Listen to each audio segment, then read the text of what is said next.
In the first week or so, I experienced anxiety that I never had in my whole life.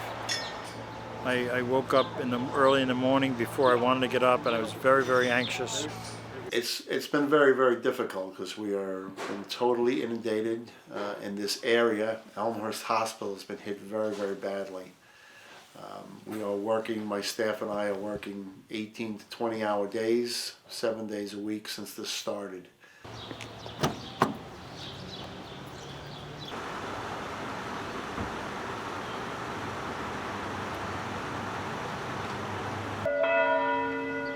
The bodies are left in the morgues. The bodies are left in funeral homes. They can't get a burial, so we wait and we wait and we wait. We wait for 3 weeks to finally get an appointment date when we can bury. What a disgrace.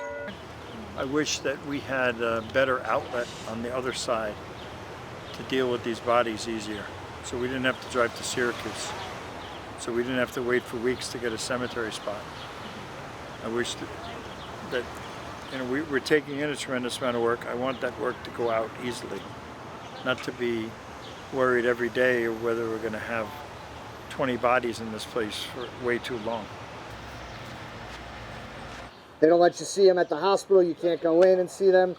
We weren't able to have visitation here at the funeral home, so you can't see them here. You can't see them at the crematory. You can't see them at the cemetery. You know, in some cases, it's been a couple of months that they haven't seen their loved one, and they're just left with this kind of empty feeling, I guess. It's tough. It stinks.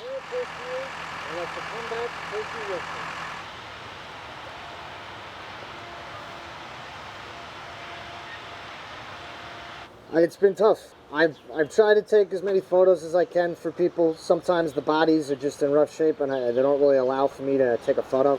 Other times I just don't always have, I didn't always have the time in the beginning when we're helping so many different families to start. To try to take a photograph of 300 different people, first I have to clean them up, and make them look as presentable as possible. People are dying in unfortunate conditions, and I don't like sending a photo like that is not going to be the closure that they're looking for.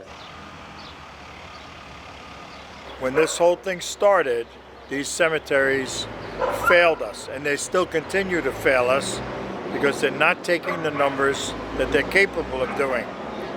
St. Charles Cemetery, for example, in the beginning, cut their numbers down to 8 a day. They should have been able to handle 30 a day.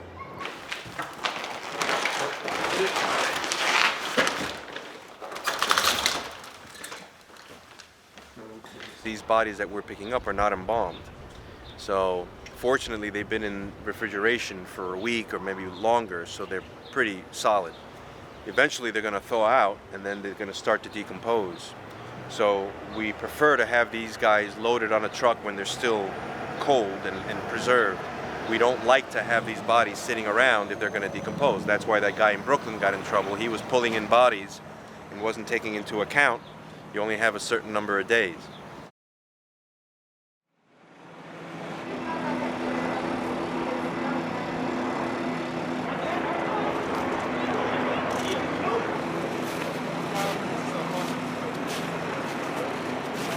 There was blood leaking out. Very bad. Very bad. They've been doing this for weeks now. They're filling up the tractor trailer with bodies, U-Haul trucks, and they're letting them sit on the street.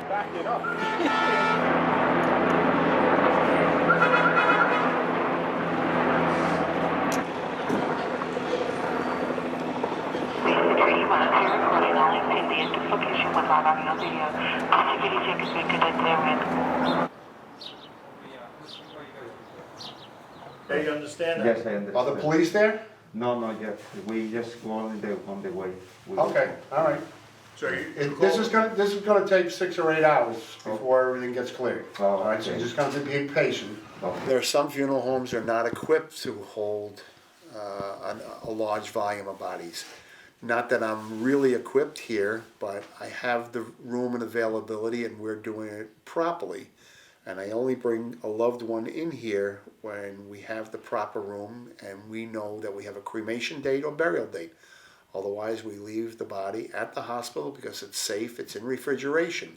Yesterday we got 25 bodies out to Syracuse. We loaded on a truck last night, and Uncle Ray, one of the funeral directors here, drove them up to Woodlawn Crematory in Syracuse, New York. And then today we're just starting all over again. We're packaging the bodies that we have in the building and placing them in the chapel where the other bodies were yesterday, so now we have room to start another batch of 25. We've been getting about 50 to 60 bodies out weekly here since this pandemic started, and that's just the cremations. It's not including several burials that we've already had and entombments. I'm retired. I've been retired for 10 years. And when it started to get, I would say, out of control, my brother asked me to come in one day and help him with the funeral. And I came in and I helped him. And then when I saw how bad it was, how overwhelming it was, I said, I can't sit down at home doing nothing when they're in here just inundated with folks that need help. We're tired, but there's a lot of work to do, and it's our job, so we're gonna keep going. I hope that's not another customer. So,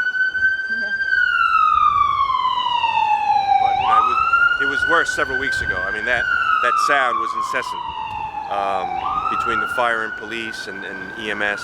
It was eerie. This has all been an experience for all of us. I'm old and I'm tired, I'm grouchy, and it's been one heck of an experience.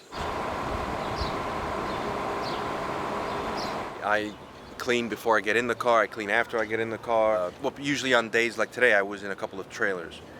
And it's cold in there, it's highly unlikely that the virus is living in there, and we're not there that often. It's not like we're rubbing up, but just to be safe, I just soak everything in hot water with disinfectant, let it sit, and then I put it on the heater and it dries, and I'll wear my second set of scrubs the next day or a third. My phone, I disinfect because I often have to pick up my phone in the car and then I forget that I just touched and then I'm putting it to my face. The gear knob, the steering wheel, the stretcher handles, the covers itself, the inside of the stretcher, that we clean.